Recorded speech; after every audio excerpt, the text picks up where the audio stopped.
Hey, it's me, Shiloh.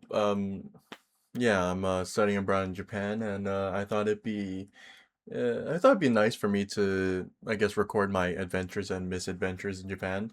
Um, where do I even begin? A lot of things happen. I guess starting from like the very beginning, I suppose.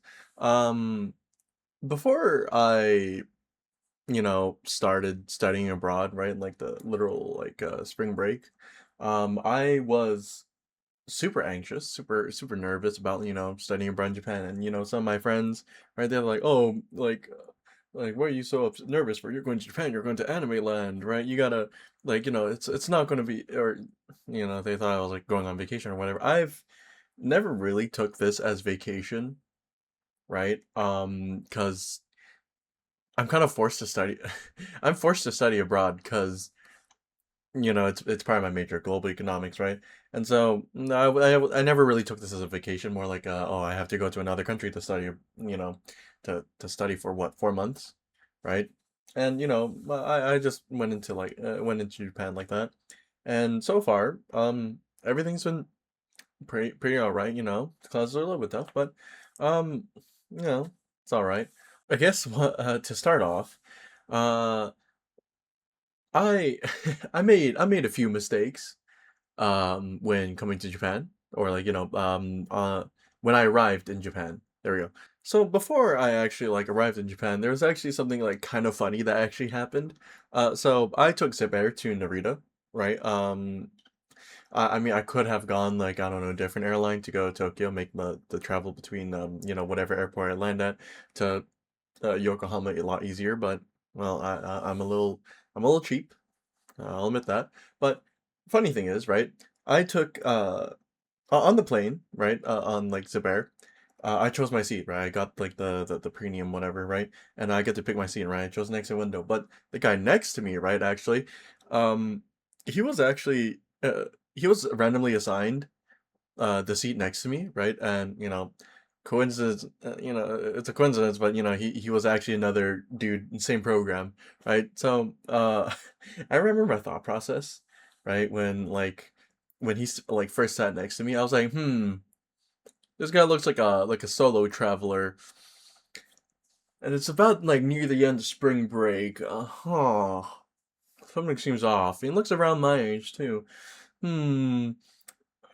So I, give a little like small talk, right? So I'm like, so what going to Japan for? So yeah, study abroad. I'm like, oh wait, no way, right? It's like, oh yeah, what program are you? Oh yeah, Meiji Gakuen, and he's like, oh shit, me too. I'm like, yeah, and I was like, really, really, like, absolute coincidence. I'm like, we became like, really close, really like, basically instantly.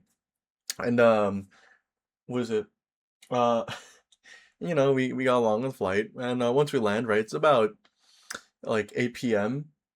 over in like Japan, right when I land. So Google Maps tells me to take the Skyliner, right, to uh, Tokyo first, right? So my impression of the okay, now bear with me here.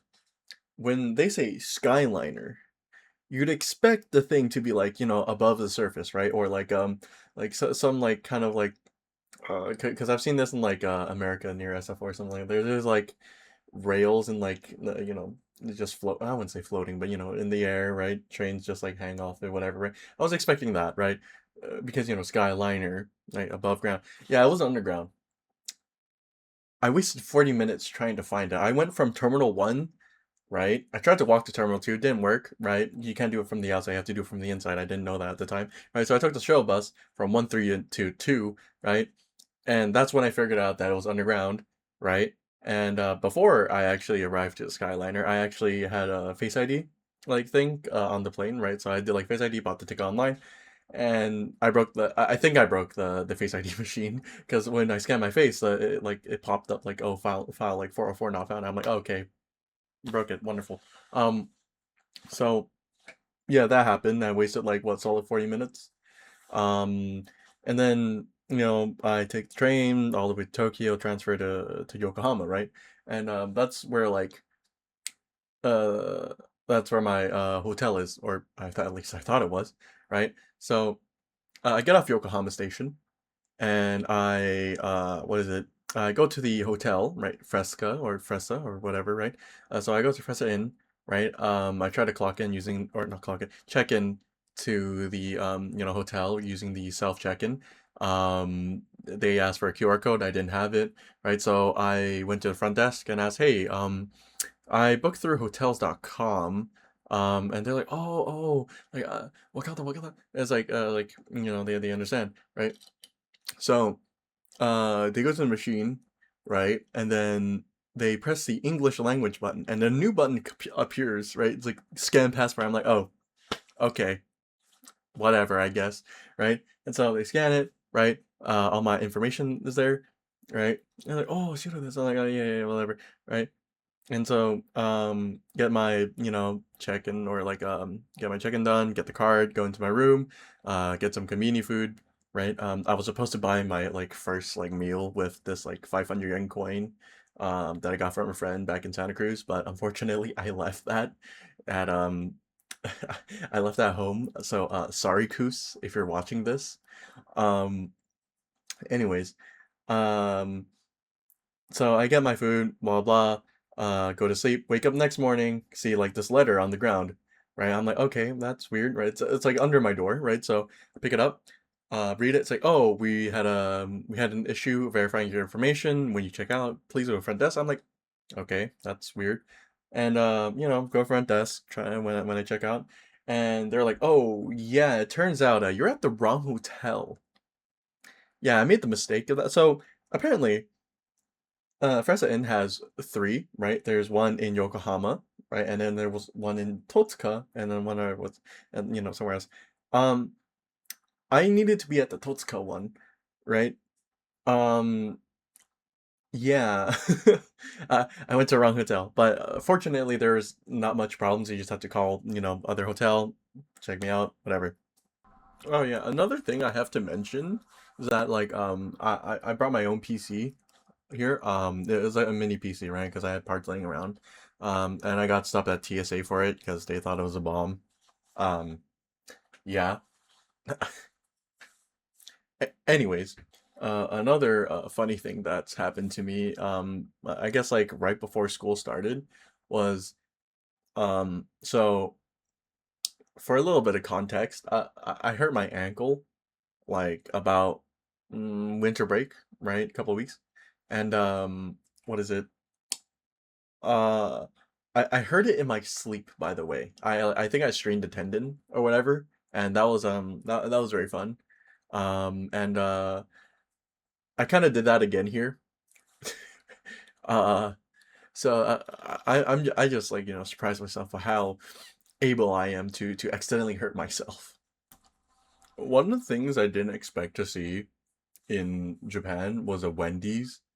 I thought that was like more like American. Like I know there's like McDonald's here and like I think Burger King, but I didn't expect to see like chains like Wendy's and Shake Shack here. I thought that was like more of an American thing, but lo and behold, there was a Wendy's in the mall near me, and they sell boba, which was crazy. It was crazy, but it's also there was also like this poster that advertised like the California burger. So obviously, as a Californian, I do have to take the gotta eat it, and so yeah, it's a burger with like avocado chipotle sauce and like nachos inside. It was an experience. They also sell pasta at Wendy's. Yeah, it's a little bit different from America. Another thing I forgot to mention, right, is that apparently like only girls like get boba here, or like tapioca. That's what they call it here. Um uh I have like for those who know me, I have like a crippling boba addiction, and I decided to hunt for like a milk tea spot around me. Closest one, I guess, that's like the most similar to what we have in the States is Gongcha, right, in Yokohama. And there's just only girls there, right? I thought it was like the just like some random coincidence at first. No, like I went to different Gongchas. just all women. There's like one other guy sometimes, and he's usually with his girlfriend or friend, right? And yeah, I felt super out of place.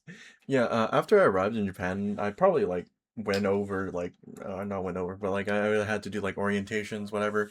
And the orientations overall are all right. I wish I had like a little bit more information like about the mailboxes because I did Amazon some stuff to to add to my PC. I also wish that like over at like the Meiji Gakuin University, the orientation there, that they would have given us a little bit more information, such as like where to get textbooks, right? So for future reference, if like anyone in the future is going to like Meiji Gakuin Daigaku, um uh there's like a specific building in like the first like week or so of class that you can buy your textbooks in. For me, or this time around, it was building D, right? And apparently you don't need a piece of paper or like a specific piece of paper to like write your like textbooks in or like whatever textbooks you need.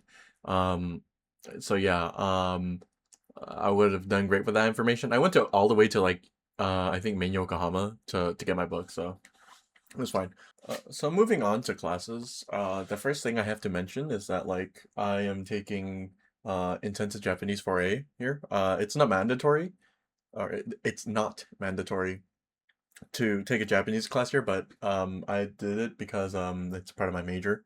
All I just have to say is like taking Japanese in America probably hasn't like prepared me enough for for for the amount of like Japanese that I needed to use here. Um, for reference, I took all the way to Japanese 5 in UC Santa Cruz, and I think all of that has only taught me like less than half, maybe around half of like, you know, the Japanese here that I need to use. So, for example, right, I guess the one part I guess they should have like taught more over in like UC Santa Cruz is like kanji, because like I cannot read like a lot of the kanji. Like for example, I got new glasses at Jin's, right? And what is it? They gave me this little card, right? And I literally cannot read like most of the kanji here. There's like a few of them, but like I just can't I just can't read it, right? There's like some more kanji I can't read, right? And um so yeah, kanji is going to be a big struggle here if you're planning to like study abroad over like in Japan. So the rest of my classes are relatively like easy. Uh well, I can only say that because it's only like the first week and I still haven't done like I think two of my classes. But overall, it seems like pretty relaxed. However, the I guess the infrastructure for the school, I think it was called like Manaba and Port Hepburn. Those are so outdated, it's crazy. It's also like really annoying to.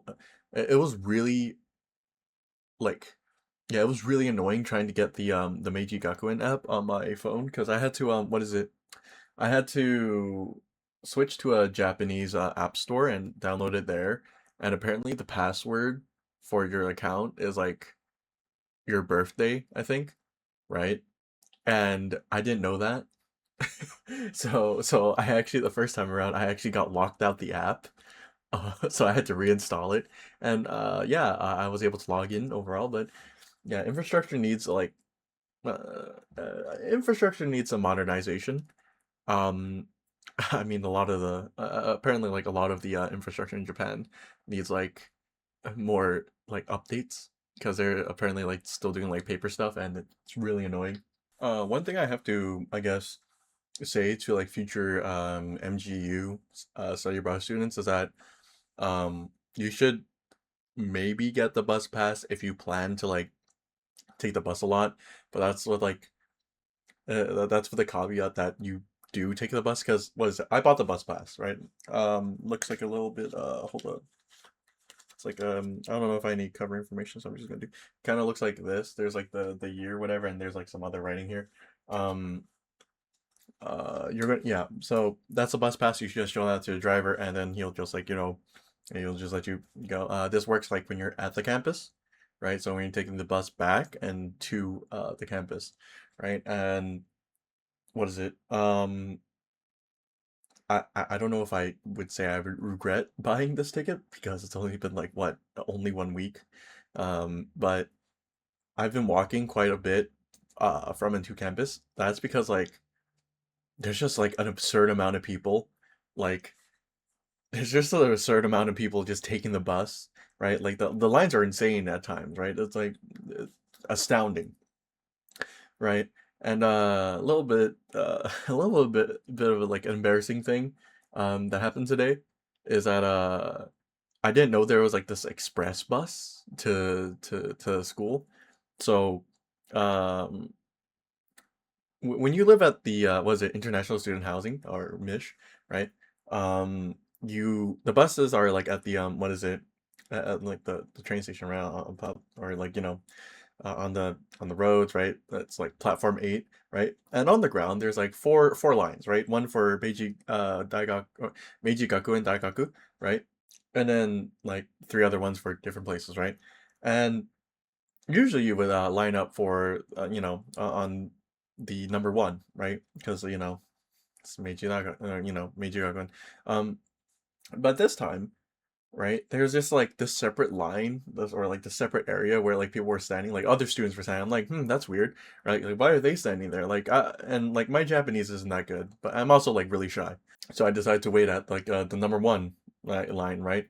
And just more and more students just kept like lining up in the like separate area. I'm like, okay, it's too late to move lines now, so I'm just gonna walk to school. And when I asked someone about it, it's like, oh yeah, that's the like that's the express bus. I'm like, oh, well, that's embarrassing. So yeah, that's something you should probably know as like a Ichigakuin student. So yeah, that's about like my entire adventure so far in Japan. Studying around Japan at Meiji Gaku and Daigaku. Um, yeah, I'll probably see you guys next week. I mean, hopefully something happens. I don't know. See ya.